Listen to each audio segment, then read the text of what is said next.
maanta muuqaalkan waxaynu ku qaadan doonaa sida aad muuqaaladaada ugu dari lahayd taagis ama erey sireedyo. Ku soo dhawaada haddaba.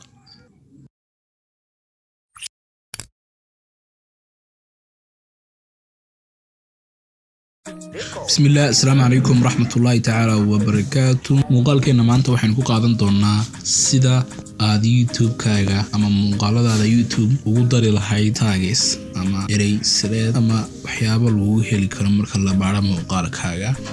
taagis way naqaanaa faa'iidada taagis waxa ay taraan ama faa'iido u leeyihiin in muuqaaladaadu ka dhex muuqdaan muuqaalada kale ama marka la baaro la heli karo ama YouTube-ku ku soo bandhigi karo marka uu qof baaro ama uu heli karo qofkaasi si dhib yar marka uu geliyo ereyada taagis ku dartay marka waxaynu qaadan doonaa insha Allah laba hab oo aad ugu dari lahayd taagis.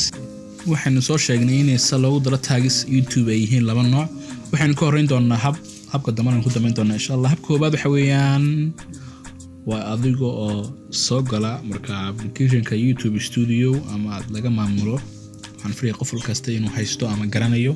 haddii aad haysato waxaad u dhigi kartaa Play Store-ka. sidoo kale waxaan soo dhigi doonaa linkiga description-ka insha Allah aad kala degi doontaan.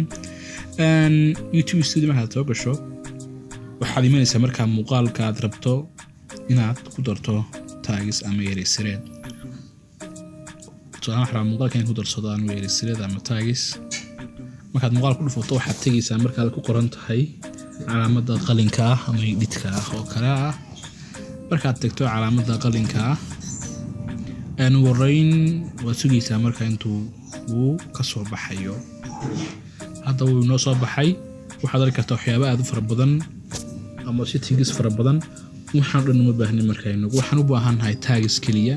magacaad dari kartaa description-ka, muuqaalka privacy-giisa, inuu caruur ku saabsan yahay, taada daawan karta, playlist-yaasha. halka ugu hoos dhimanaysa halka ugu hoos waxaad ka aragtaa meel ku qoran tahay add tags, calaamad yar oo saas markaa oo marka add tags ku qoran tahay halka ku qoranaysa ereyada aad u baahan tahay. marka ereyada way naqaanaa faa'iidadiisa fulaya. tusaale ahaan hadda muuqaalkaaga wuxuu ku saabsan yahay eeganaysaa. marka muuqaalkaagu waxa uu ku saabsan yahay ayaad eeganaysaa.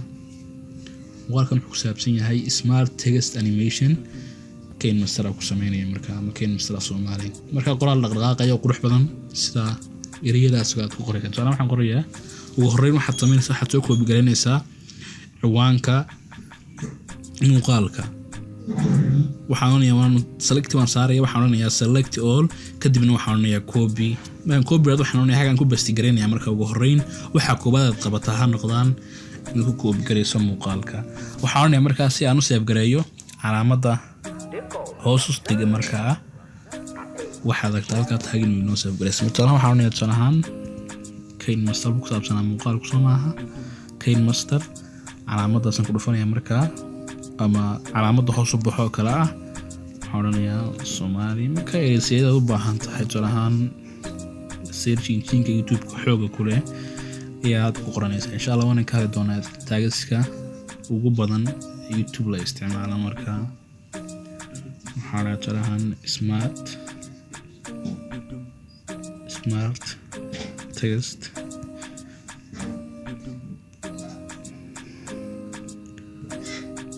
KineMaster. marka ereyada u baahan tahay ugu dari kartaa. marka hadda anigu tusaale ahaan ku intaasaan ku daray.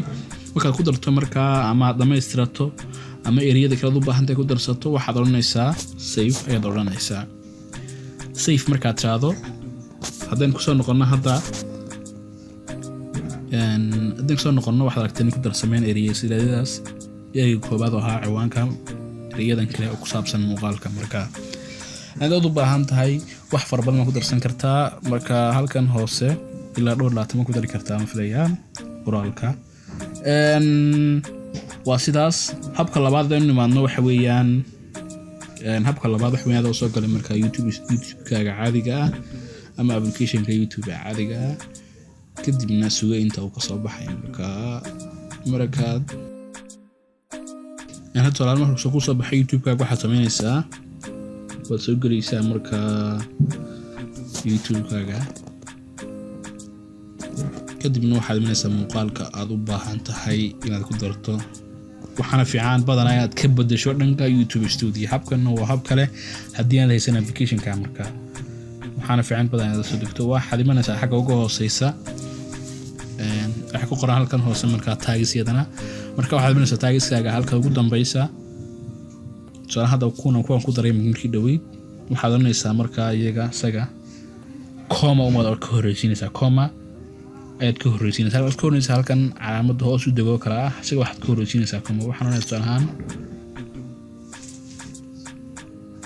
YouTube kan waad ku qoran doontaa markaa saasna waxa weeyaan habka labaad waxaan filayaa inaad fahmaysaan.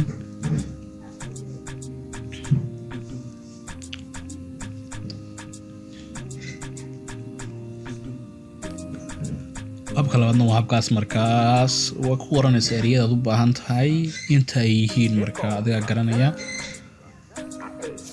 waxaad doonaysaa markaad dhamayso save ayaad oranaysaa markaad save garayso waxaad aragtaa inuu ku leeyahay hadda wuu ku save gareeyay muuqaalkaaga. haddaan nimaadno YouTube Studio-heena aan ka soo baxno aan refreshino aan edit niraano mar kale waxaad aragtaa inay nagu darsamaan ereysireedan waxaan ka bilownay YouTube 4 ereysireed baan ku darnay markaas lagu darsadaa. waxaan filayaa labada hab inaad fahanteen. habka koobaad oo ah inaad ka soo gasho dhanka YouTube Studio-haaga iyo habka labaad oo ah inaad ka soo gasho application-ka YouTube ee caadiga ah. halkaas ku soo gudbin doona casharkeena insha Allah. casharada kale ee ku saabsan taxanihii YouTube halkaas aan soo dhigi doonaa iyo waxyaabaha ku saabsan YouTube insha Allah. description-kana waxaad ka helaysaa taxanayaal ku saabsan YouTube mobilka saad ugu samaysan lahayd markaa halkaas ku soo gudbin doonaa markaa casharka ah. ilaa inaad subscribe dhahdaan channel-ka furtaan notification si leedii soo gudbiyo muuqaalada ugu dambeeya iyo xilliga aynu soo galino. waad mahadsantiin dhammaan. wassalaamu calaykum waraxmatullaahi tacaala wabarakaatuh.